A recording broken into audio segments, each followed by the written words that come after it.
Bonjour et bienvenue à l'atelier. Avant d'utiliser le manche de la semaine précédente pour finir une guitare, je vous l'ai promis, on fera ça semaine prochaine.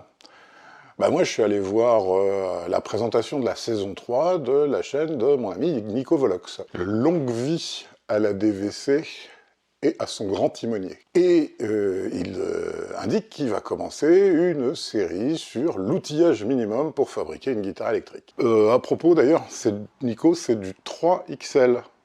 Si j'ai l'air dodu, c'est à cause de la barbe. Où j'en étais Ah oui, une série sur la fabrication de guitare avec l'outillage minimum. À propos, je ne sais pas si vous avez vu, mais depuis l'arrivée de Salomé, il y a du script, et puis il y a de la direction d'acteur. Ça cabotine moins quand même, hein. Où j'en étais?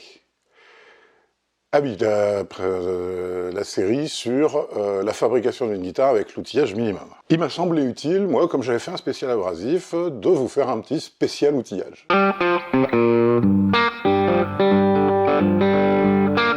Alors l'histoire commence il y a plus de 30 000 ans.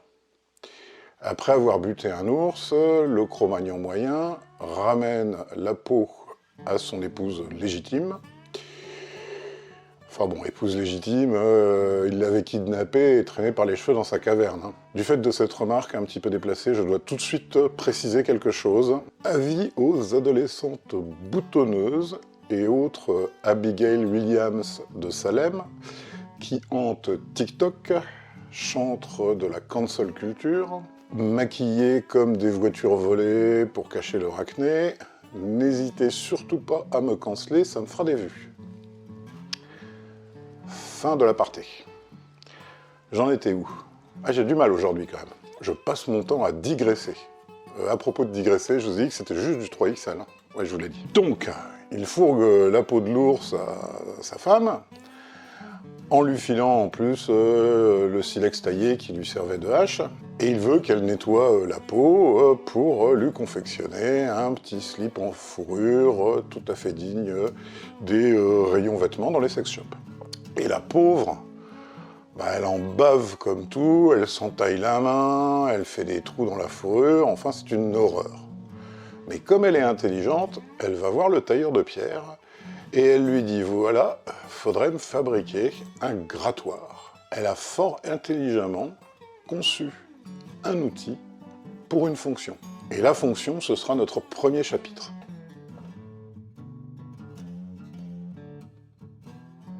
Les outils sont conçus pour des fonctions bien précises, c'est-à-dire qu'ils sont spécialisés. Si on prend ces deux gouges, il y en a une de sculpture, et puis il y en a une de tournage. Il est évident que ce sont des outils spécialisés dans une fonction. Si je commence à aller au tour à bois avec ça, non seulement je vais avoir un résultat dégueulasse, et en plus ça va le casser, et je risque même de me le prendre dans la gueule. Donc c'est un bon exemple d'outils spécialisés, ça s'appelle des gouges, tous les deux. Autre exemple d'outils spécialisés, ce Stanley numéro 39. Il sert à faire des rainures en travers du fil. Donc en particulier, ici, il y a deux petits cutters qui vont faire qu'on va avoir une rainure très très propre dans le bois.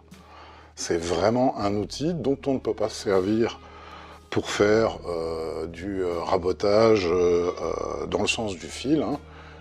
Il est vraiment fait, il est vraiment spécialisé et il fonctionne très bien pour sa spécialité. Et comme toujours, il y a des bonnes et des mauvaises idées. Chez StewMac, le Fred Kisser, que j'ai découvert grâce à JSR, est une merveille d'ingéniosité. Vous m'avez vu l'utiliser et vous me verrez encore souvent l'utiliser, c'est vraiment un super outil spécialisé. Par contre, toujours chez StewMac, l'espèce de fraise soi-disant rabotée qu'on monte sur une perceuse à la colonne, non seulement c'est assez inefficace, mais en plus c'est un truc carrément dangereux. Alors vous me direz, il y a le talent qui joue.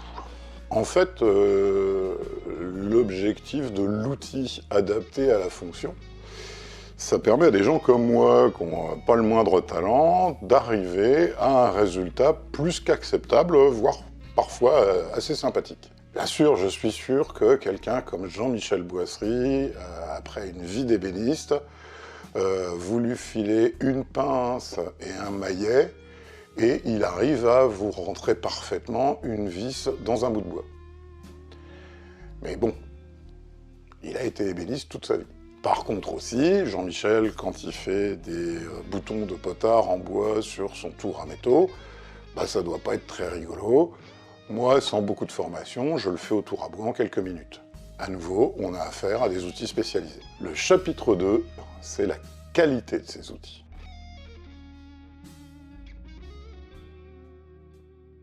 Et il y a deux choses là-dedans, la qualité du matériau et la qualité de la fabrication, tout comme la hache et le grattoir, s'ils étaient faits avec un mauvais silex ou mal taillé, bah, le tailleur de pierre de la tribu le prendrait dans la gueule. C'est comme ça que ça marchait avec les clients mécontents à l'époque, c'était pas mal. La qualité des matériaux, un bon exemple, c'est si vous prenez ces deux gouges qui ont le même usage. Il y en a une qui est en acier rapide, et puis l'autre qui est en acier frité type aéronautique. Il y en a une qui tient infiniment mieux l'affûtage que l'autre, c'est évident. La qualité de fabrication, on peut prendre deux exemples.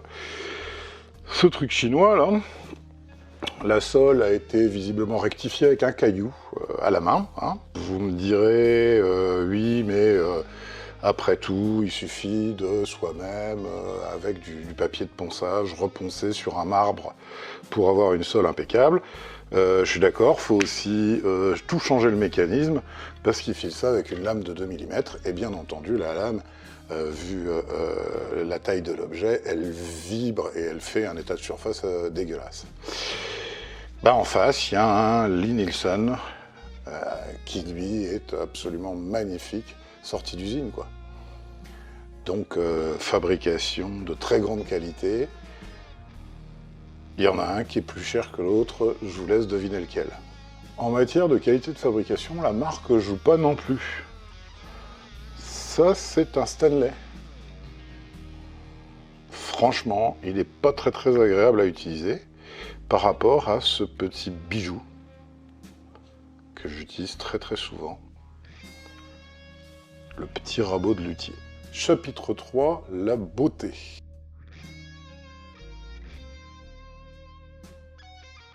Il n'y a pas eu d'études de fait, mais je suis persuadé qu'il y a un impact psychologique de la beauté de l'outil sur la façon dont on l'utilise et le résultat qu'on obtient. On travaille mieux, globalement, on travaille mieux avec un bel outil. Alors en matière de beaux outils, par exemple, moi j'ai l'impression de mieux travailler, c'est totalement psychologique, avec un rapporteur en laiton, avec des équerres de mécaniciens ultra précises, avec des équerres à combinaison de superbe qualité, voilà. Alors tout ça c'est bien gentil, mais et le pognon? Chapitre 4, les sous. Les outils fonctionnels, de grande qualité et beaux, ça coûte. Il n'y a pas de secret. Alors que c'est sûr qu'un Datei damasquiné, ça vaut 200 balles, et cette petite crotte vaut 5 balles, quoi.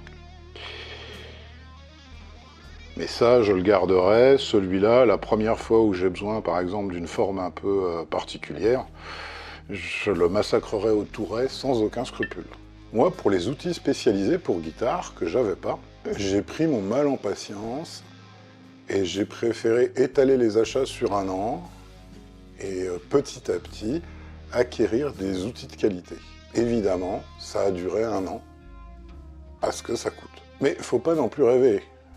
Ça m'a beaucoup amusé, mais détourer un corps de Les Paul de 52 mm à la scie sauteuse, non seulement c'est long, mais l'état de surface est absolument abominable.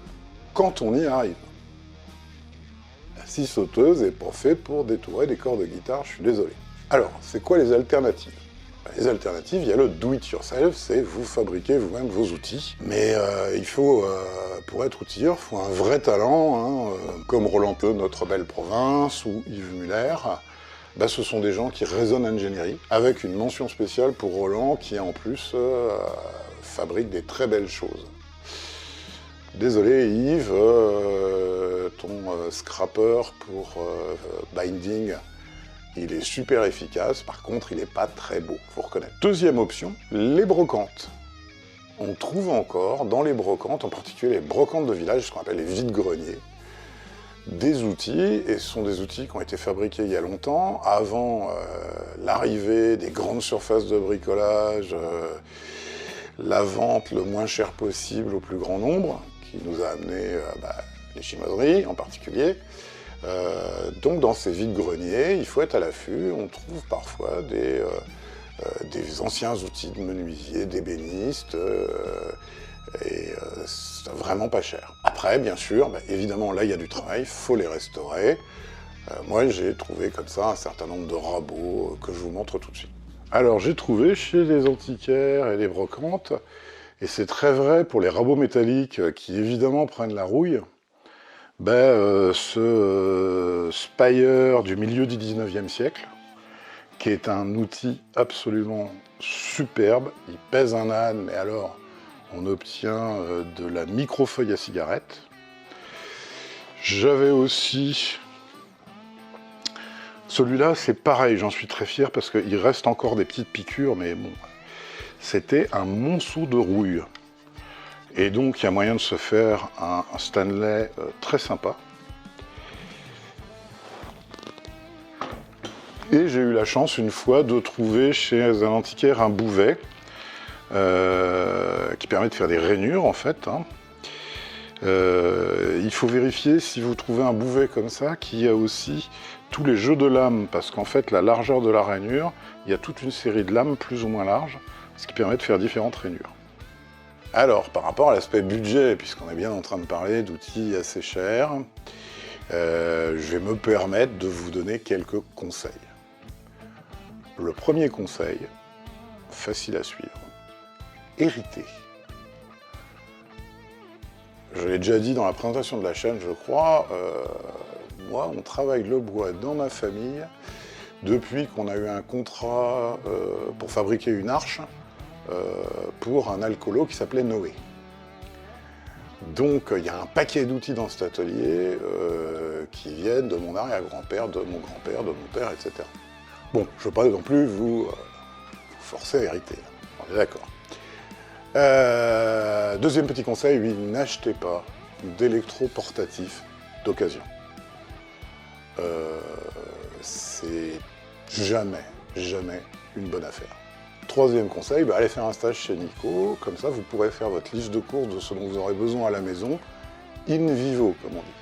Quatrième conseil, évaluez l'utilisation que vous allez avoir des outils. C'est-à-dire que commencez par vous offrir des beaux outils pour les tâches principales, des outils qui vont être beaucoup utilisés, et mettez en fin de liste des outils qui vont être nettement moins utilisés. Acheter des beaux outils, c'est aussi, à nouveau, une notion d'héritage, c'est-à-dire que peut-être que vos enfants et vos petits-enfants, ils sont très contents de les utiliser. Cinquième conseil, pour l'électroportatif. De toute façon, c'est moche l'électroportatif, donc c'est pas un problème. Quand vous le recevez, faites comme mon grand-père, mettez des traces de peinture dessus. Il faisait ça parce que comme ça, quand ma grand-mère déboulait à l'atelier, elle gueulait pas parce qu'il avait acheté un nouvel outil. Une possibilité aussi, c'est de faire l'impasse sur le gros matériel au départ en achetant des kits, et en commençant par travailler les kits. Enfin, il y a une notion d'évaluation du prix. Tout à l'heure, on a parlé du fret kisseur. Le fret kisseur Stumac, il vaut 130 balles. Mais, et j'ai regardé aussi dans le catalogue Stumac, s'il faut prendre une alternative, donc l'alternative c'est un fret rocker normal, et puis un profilé alu, j'ai pris comme exemple celui de 20 cm, un profilé alu qui n'a qu'un radius, puisque forcément il est radiusé, mais qui est d'une très grande précision, ce qui permet de faire du bon travail, ça c'est 100 balles, on est aussi à 130 balles. Donc ça vaut le coup de réfléchir, de comparer des prix entre des alternatives, et d'aller peut-être plutôt vers un outil qui semble plus cher au départ, mais qui remplacent un ou plusieurs autres outils. Alors, comme je l'ai dit, ce sont des conseils. Bien entendu, vous pouvez acheter ce rabot à 3,08 € chez AliExpress. Et ce fret rocker à 5,41 € chez Amazon. Et bon. Voilà. Bon, j'espère que cette petite causerie vous a un petit peu intéressé ou amusé. Et bien entendu, comme d'habitude, vous ne vous ratez pas, hein, c'est le bouton s'abonner. Hein. Y a aussi un bouton avec un petit, ça s'appelle le like. Y a un truc qui permet d'obtenir l'URS, c'est le bouton partager, hein, ou share. Et puis, vous pouvez sonner la cloche pour vérifier que c'est bien tous les dimanches, hein, et surveiller ma ponctualité.